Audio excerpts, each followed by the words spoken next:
Compassion is about working on empathy, but also feeling that, recognizing that other people are like me and they too are suffering and they too want to be happy, and how can I find those connections? Living here in Hawaii and with the different ethnic backgrounds that a lot of us come from, I think we're kind of raised in the idea that we understand people, that we're more accepting of people. And again, it is that concept of aloha. You know, when you have aloha from someone, you accept them for who they are. Students are living a philosophy. It's not something that they're just reading about. They're actually trying to figure out how all of this fits into who they are. And once they figure out who they are and how they're connected to this idea of peace and compassion and love and thinking, then they can't help but impact others. It's going to be a snowball effect.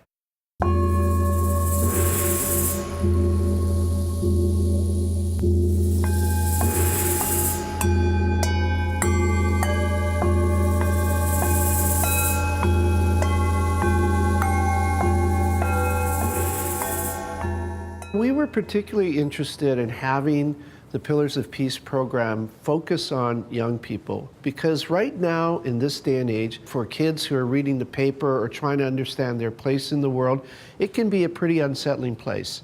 So we thought having the Dalai Lama go to Kailua High School and have a chance to talk to the students one-on-one would be a great opportunity to be able to send his message of hope and send his message of perseverance for the kids in the school. We looked at all the schools on Oahu and wanted to find the school that we felt best embodied the spirit about peace, compassion, and tolerance. When we found out what Francine Honda and her team at Kailua High School have been doing, what Amber Macchiao and Chad Miller have been doing, they've been pioneering methods of teaching to try to help the students understand that the differences they may have, at least in appearances, are nothing compared to what they share in common. How many of you, show of hands, have ever heard of the Dalai Lama? Okay, he's an international man of peace. This guy's known all around the world. He's known for what he's done. He actually won the Nobel Peace Prize for his nonviolent struggle to try to liberate Tibet. His message is peace, nonviolence, this idea of interreligious understanding, trying to understand one another, things that we're doing here at Kailua High School. And this universal responsibility. There's 225 kids in there who are given tweets from the Dalai Lama, and they are asked to form questions. And they're just not any questions.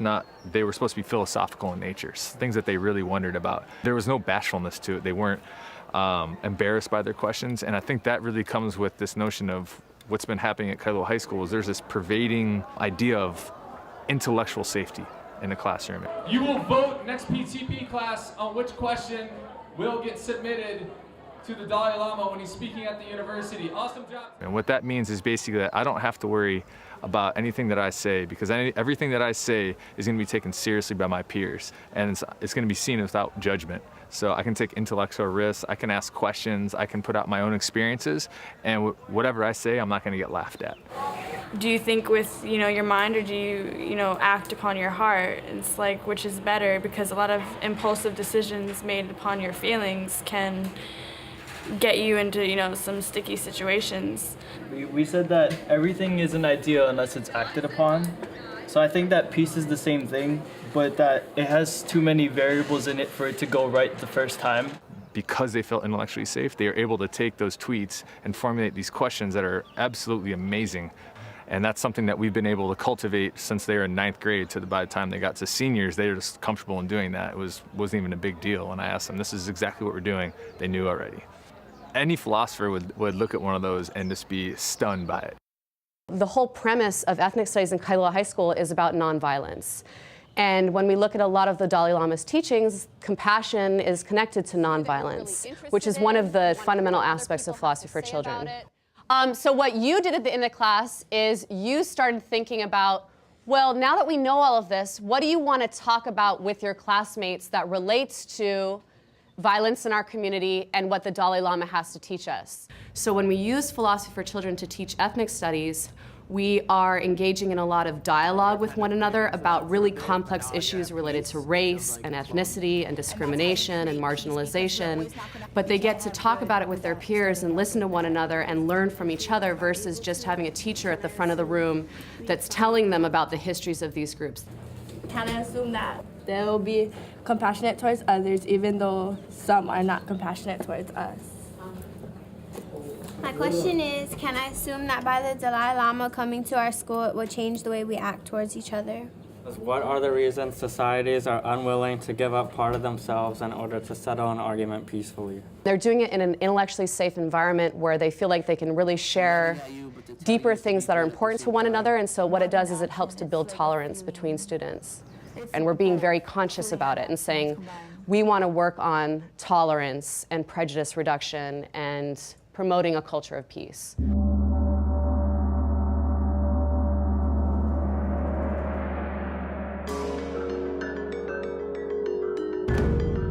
The quilt is a representation of, we want to give a gift to people who come here. But I think what it is, it's getting our students to think about peace and compassion and the Dalai Lama's message in metaphorical ways, because each patch is going to have a symbolic image of how we see his message. And that quilt is really going to be something that we're going to give to him, saying that, hey, we're taking this seriously. This isn't just something that we're doing. We're actually living this message.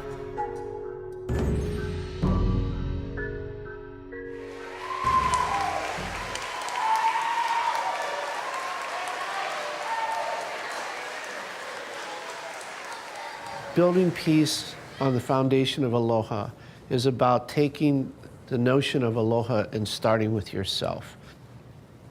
Having the Dalai Lama visit is that next step up. To make the school, first of all, to make the students at the school feel very proud and honored by the fact that His Holiness is coming to visit their school. And he's coming there because they've done such a great job. Our hope is that his visit to Hawaii will help him see that in the world there are places like Hawaii where people of different races and religious beliefs and cultural traditions get along. And not just get along, actually embrace the diversity of all and really love the fact that we have so many different traditions here.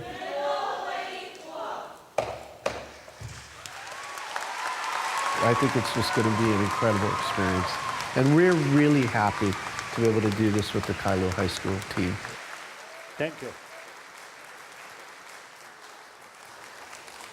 Thank you, Kum Suza and students. That was just wonderful. I had the privilege and honor to hear His Holiness, the Dalai Lama, yesterday speaking to thousands at the Stan Sheriff Center on advancing peace through the power of aloha.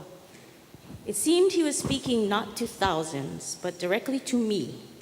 His message of compassion is powerful and personal. It is with great humility and honor that I introduce you to you, His Holiness, the Dalai Lama.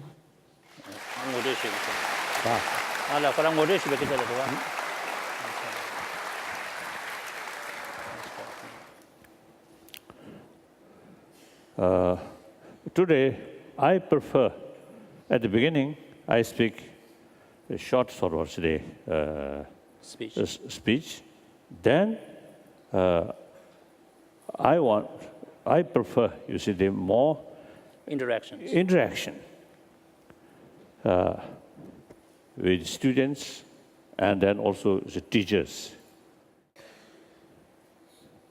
At present, we must make every effort, the future more happy one. Happy one means violence always brings suffering. So, the happier future means peaceful, non-violence. Non-violence, peaceful, ultimately related with our mind. Not here intelligence, but sometimes intelligence also become contributor for violence, disaster. So here mainly related with here, compassion, sense of responsibility.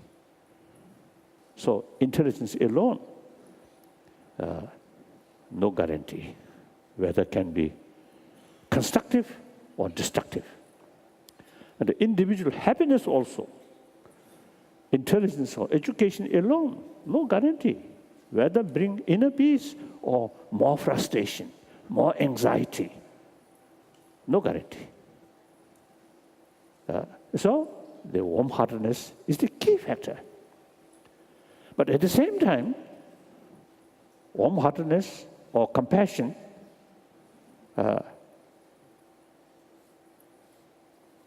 with human intelligence, then you see that compassion can be very, very realistic.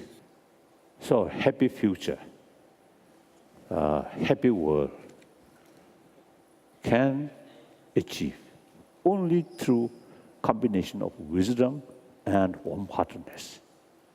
So I'm very happy you are sort of taking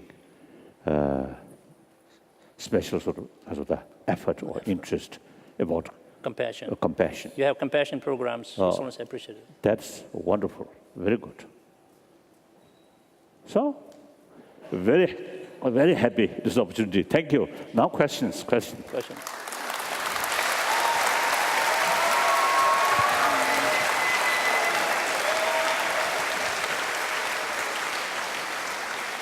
Aloha, Your Holiness. Our students are really excited and honored for the opportunity to ask questions and about what they've been wondering about and get your responses. Kailua High School students have a reputation of being philosophers, and the questions that you're going to get today are really an invitation for you to join our inquiry that's been going on at this school for the last several years. So we want you to become part of the discussion that's been going on. So Caitlin, would you have the honor of starting and initiating this inquiry with His Holiness? Good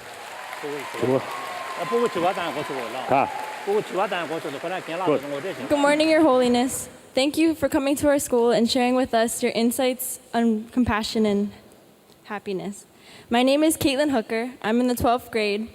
And the question we would like to ask you is, if we have all these reasons to be good people, reasons to have compassion, patience, and love, then why is it so hard to be a good person? The negative sort of emotion, very much part of our mind. Sometimes you see our effort almost appears we are against nature, right? No. Like that. Now, for example, anger. It's a biological factor. Some harming, some danger about coming. Then in order to defend yourself, anger comes. Anger provides you more boldness, more willpower, and more energy. But harmful. So therefore, unlike animal, we use our intelligence, then deliberately try to minimize these destructive emotions. So not easy. But, you see, it is not impossible, but possible. Can change, right? No. Can change. Some sense? Okay. Thank you. Thank you. Now, next question. Next question. In this time of political unrest, leaders around the world promote many things. However, many haven't taken action to fulfill their promises. Can words be taken seriously? So it is quite sad. I think world, everywhere, every sort of leader always say peace, peace, peace. And when you see there's certain things you see happen, then no concern about peace, just use violence. That's why future is important. And we must make preparation now to create better sort of society where think, talk more about inner value. Then automatically the more compassionate mind respect others' right, serious sort of concern about others' well-being. Then there is no basis to tell lie, to cheat, to bully. Respect others. So then, honest, truthful comes. Then meantime, transparency automatically comes. Is too much compassion dangerous because it makes us vulnerable? For example, if I gave a homeless person money, but he attacked me because I refused to give him more, then my unbiased compassion make me vulnerable. Forgiveness, tolerance does not mean you accept others' wrongdoing. Forgiveness means because of their wrongdoing, you develop some kind of anger, hatred, ill feeling towards that person. That should not develop. That is the meaning of forgiveness. Mental level, emotional level should not develop negative feeling. And action level, you must take appropriate action. Then, if you let do continuously, then long run, harmful for that person. So if you let that harmful action, it's actually lack of sense of concern of their well-being. So therefore, person who doing wrong thing, you must act to stop that, if possible, but keep compassion towards that actor. Clear? The simple answer is, if the other sort of wrongdoing, No. or take sort of the advantage Of you, no. of your sort of general humbleness, take advantage, then must react. Okay. Yeah.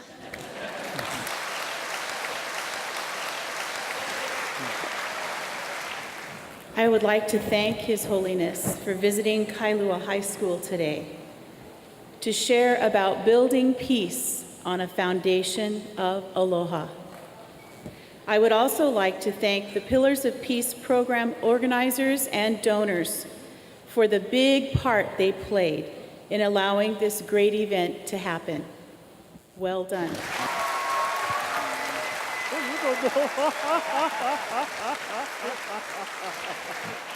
At this time, I would like to ask two students to present the school gift to His Holiness, a peace quilt designed and made by the students of Kailua High School. Some explanation.